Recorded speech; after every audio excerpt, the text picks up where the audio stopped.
महाराणा प्रताप शौर्य समारोह का आपके द्वारा शुभारंभ किया गया है, क्या कहना चाहेंगे इसका? मेरे द्वारा शुभारंभ नहीं था, मैं आमंत्रित था और अच्छा लगा। महाराणा प्रताप का जो बलिदान राष्ट्र के लिए रहा वो अतुलनीय है और विस्मरणीय है। उनको याद किया ही जाना चाहिए, क्योंकि किसी विद्वान ने कहा कि वो राष्ट्र मर जाता है, वो मुल्क मर जाता है जो अपने महापुरुषों को भूल जाता है। ऐसे में जिन लोगों ने महाराणा प्रताप के जयंती पर उनको याद किया शौर्य सम्मेलन के माध्यम से, वो सभी बधाई के पात्र। और उसका जो एजेंडा था उस पर विस्तृत बातें हुई कि 77 वर्षों की आज़ादी के बाद आज सब कुछ बलिदान देने के बाद समाज की स्थिति क्या है, आगे क्या करना चाहिए, इन सब बिंदुओं पर भी चर्चा चली। वक्ताओं ने, मैंने भी अपनी राय रखी, अब सब उसके गवाह हैं, साक्षी हैं।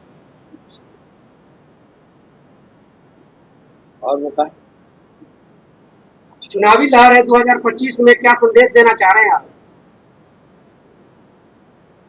चुनावी लहर तो अभी शुरू नहीं हुई है, लेकिन चुनावी मौसम 6 माह अभी बाकी हैं, लेकिन मौसम अब आ गया है, ऐसा में हम कह सकते हैं। तो उसमें बहुत अंतर पड़ने वाला नहीं है।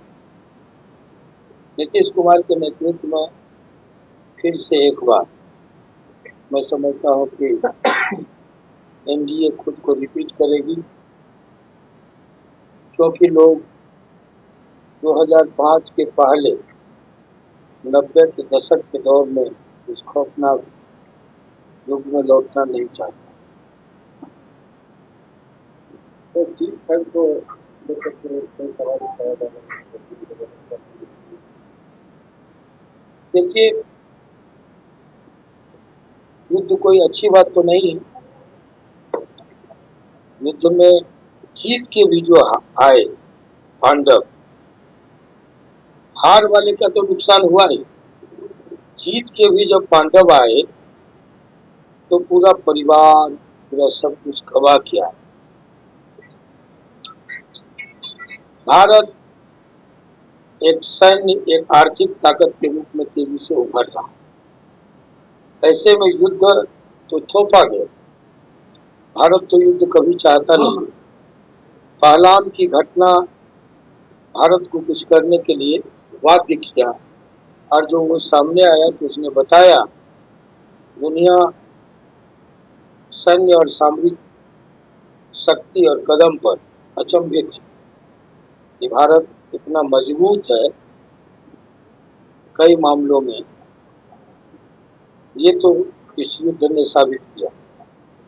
लेकिन अगर सम्मानजनक तरीके से सीज फायर होता है और वो भविष्य लायक होता है, मैं इसलिए कह रहा हूं कि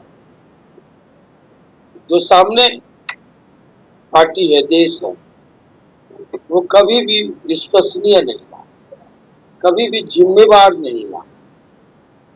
उसकी भूमिका विश्व बिरादरी में एक उदंड देश के रूप में, एक अराजक देश के रूप में ख्यात हुई।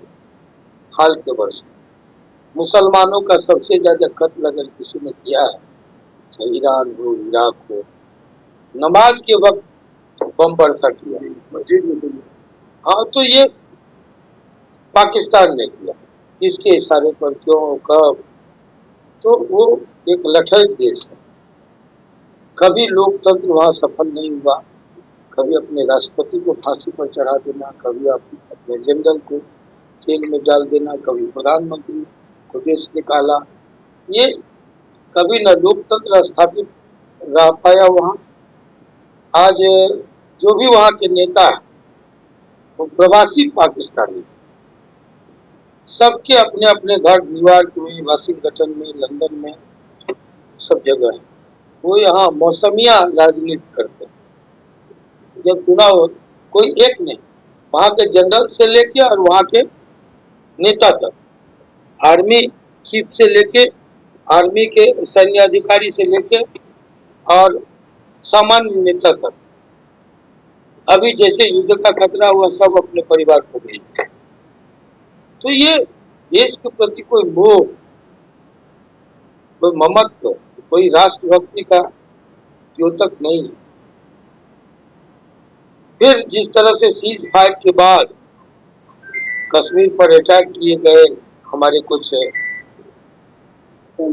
सैनिक, पुलिस के जवान शहीद हुए, घायल हुए, उनको पाकिस्तान से निपटने के लिए भेजो।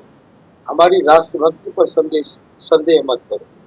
ये बहुत सुंदर मैसेज। आपको जहां आतंकी धर्म पूछ करके हत्या कर रहे थे, नफरत का एक सिलसिला शुरू हो, दौड़ शुरू हो भारत में कि ये धर्म पूछ करके लोग मारता है। बड़ी लोगों ने इस पर चिल्पो मचाया भी, लेकिन वो लोग भूल गए कि उन पर्यटकों की रक्षा के लिए हमारे मुस्लिम भाइयों ने शहादत दी। ये कोई मजाक की बात नहीं है, ये सीखने की बात है।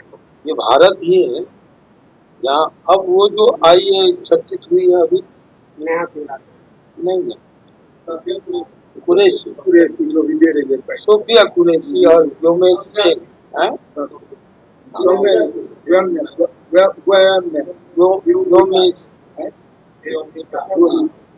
जो भी हो, तो ये क्या साबित करता है?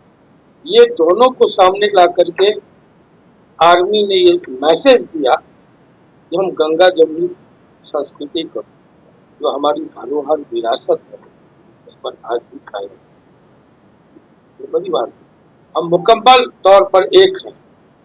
और वहाँ रिटायर्ड आर्मी चीफ भी कहता है कि भारत से लड़ने का दम पाकिस्तान को नहीं है, क्यों युद्ध शुरू किया। वही आलोचना करके घर में लोग आलोचना कर रहे, क्रिटिसाइज कर रहे इस कदम का। लेकिन हम मुकम्मल तौर पर, अब हमारे माननीय ओवैसी साहब भी खड़े हुए, तो ये क्या है? ये बताता है कि भारत एकजुट है। और दूसरी बात मैं आपको बताऊं कि जिसका जन्म होता है उसकी मृत्यु तय है। भारत का कब जन्म हुआ कोई बता सकते हैं? हमको तो पता नहीं। भारत आदिकाल से है, आदिकाल तक रहेगा। लेकिन एक देश है पड़ोस का जिसकी तिथि है जन्म 14 अगस्त 1947, तो जिसके जन्म की तिथि तय है, उसकी मरण की तिथि भी तय होगी। मिटेगा वही। हाँ, हम नहीं मिटे। हिमालय से टकराना हो, किसी को माथा टकराना हो, टकरा। आनंद मोहन, XMP,